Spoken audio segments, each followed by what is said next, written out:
Hello, everyone, and welcome to the March episode of Indiana Golf Magazine. I'm Brian Hammonds. The boys' high school golf season is here.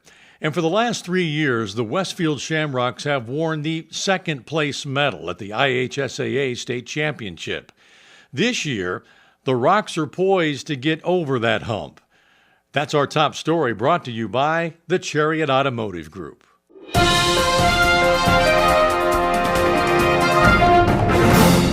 Each of the last 3 years, Westfield was in position to win the state championship, but came up painfully short each time. It all depends on kind of how you look at it. I mean, we've obviously been there at the end for the last 3 years. We've faced really good, two great teams from Guerin, and then last year Zionsville had a great tournament and kind of caught us at the end. But I will tell you, we're never tired of being in the last group on the last day. It's one of our goals. This year, the Shamrocks have the benefit of experience. They return all 5 starters from last year's runner-up team.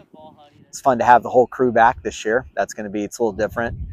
Each of the last 3 seasons, we've been replacing seniors from the year before, so it's kind of something new for us this year. I mean, it's huge. We got guys who are experienced, who knows what it's like to play under pressure, and knows what tournament golf is all about. I like our chances a lot. I think everybody had the summer to mature even more, and I think this group is so close in general that I think this team's going to be special this year.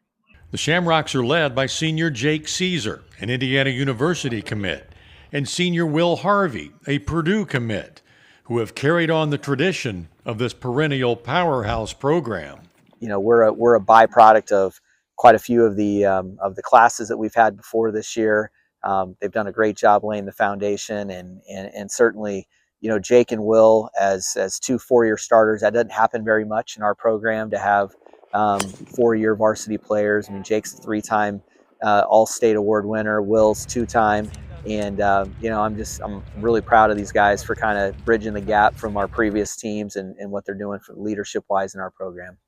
So how do the Rocks get over the hump and go from being the bridesmaid to the team wearing the championship medal?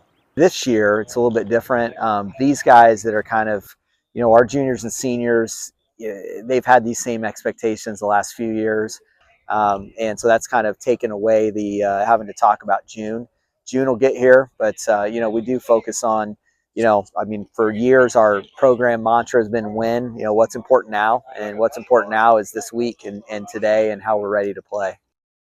And it's no surprise that Westfield is ranked number 1 in the preseason rankings, ahead of the defending state champions, the Zionsville Eagles.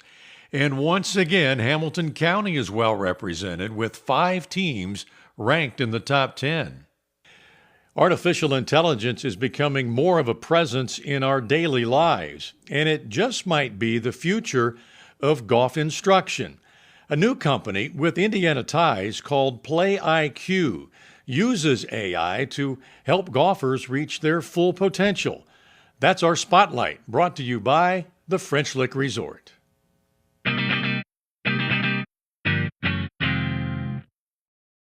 PlayIQ was created by Ben Fowler, the son-in-law of the late Mickey Powell, the founder of the Golf Club of Indiana, when struggling with his own game.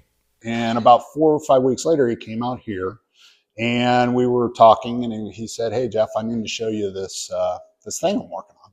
And so he showed it to me, and we went back up to my office, and it was incredible. PlayIQ truly is the pro in your phone.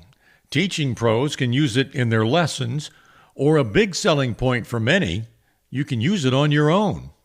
There's 45 million people in America who play golf. 40 million of them don't take a lesson. So how do we get those 40 million now to get more engaged in the game of golf? And so this is a way to get those people more comfortable, because one of the biggest obstacles to taking lessons is being nervous and scared to come up to a golf professional. You just don't think you're good enough to come, or whatever it may be. You're intimidated. And so this is something that you can do, in the comfort of your own home, out at the golf course, whatever it may be. And then using that PGA professional to also use this to enhance their golf lessons is a big component for us as well. And the process is very simple and very quick. So you simply record a video on your iPhone, your laptop, your Android phone. You download the video and you have to fill out some data points of how many rounds played, what your average score is. Do we have any limitations? Like for some of us senior golfers, we could have a bad back.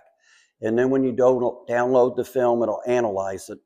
And then it will break down those into points we need to work on. It tells us what we do well, what we need to do to get better. And then it will suggest some videos from YouTube to help you reach those goals for improvement. And so everything that you see on the Golf Channel, YouTube videos, all those things, most of what you see is 100% correct. The problem is it's not necessarily correct for you. Well, this is correct for you. And so that's where AI will filter through those videos to tell you which ones work best for you. To learn more about PlayIQ and to set up an account, go to playiq.ai. It's time now for our tip of the month, brought to you by a new sponsor, the Golf Pro-Formance Academy at the Golf Club of Indiana. And this month, we learn the best way to practice.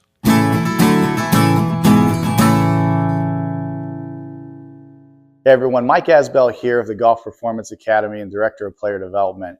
I'm here to talk today about the difference in how you practice, how it affects how you play. So if you're a player that seems to be hitting it great on the range and then when you go to the golf course, you really kind of struggle, it might be due to how you're practicing. One of the important factors in how we practice is we need to have a good mix of block practice and randomized practice. Most people get stuck in the block practice. This looks like just hitting the same iron on the range over and over, chipping from the same spot at the chipping green, or hitting the same putt on the putting green. As better players, we like to mix in a good portion of randomized practice. What this looks like is I might hit a driver on the range and then I might switch to an iron, or I'm changing targets on every shot. If I go to the chipping green, I'm chipping from multiple places around the green, and on the putting green, I'm hitting to different putts of different lengths and different breaks. This help best simulates what I'm going to get on the golf course, because you typically don't ever get the same shot on the golf course, and if you do, it's not going to help your score. So try to mix in some randomized practice as you go through your warm-ups, and it's really important to have a plan before you go to the golf course. Without it, it's like going to the gym without an idea what you're working on. You end up just walking around, hitting balls, just randomly doing stuff, and maybe not effectively maximizing your time. So if you need some help with this, our instructors at the Golf Pro-Formance Academy here at Golf Club of Indiana are wide open to help you. Reach out to us. We look forward to seeing you and hear from you soon. And tournament season is finally here, and here's a look at what's coming up in April. The IGA Mid-Amateur Team Championship takes place at the Broadmoor Country Club on April 6th and 7th. The PGA Club Car Stroke Play Championship on April 10th at Hillview Country Club. The PGA Spring 4-Man Team Stableford on the 14th at Hewlin Country Club. And on April 21st, the Southern Open will be played at the Bloomington Country Club. It sure is good to be back playing golf. And that will do it for this episode. I'm Brian Hammonds. Thanks so much for watching, and join us again next month for Indiana Golf Magazine.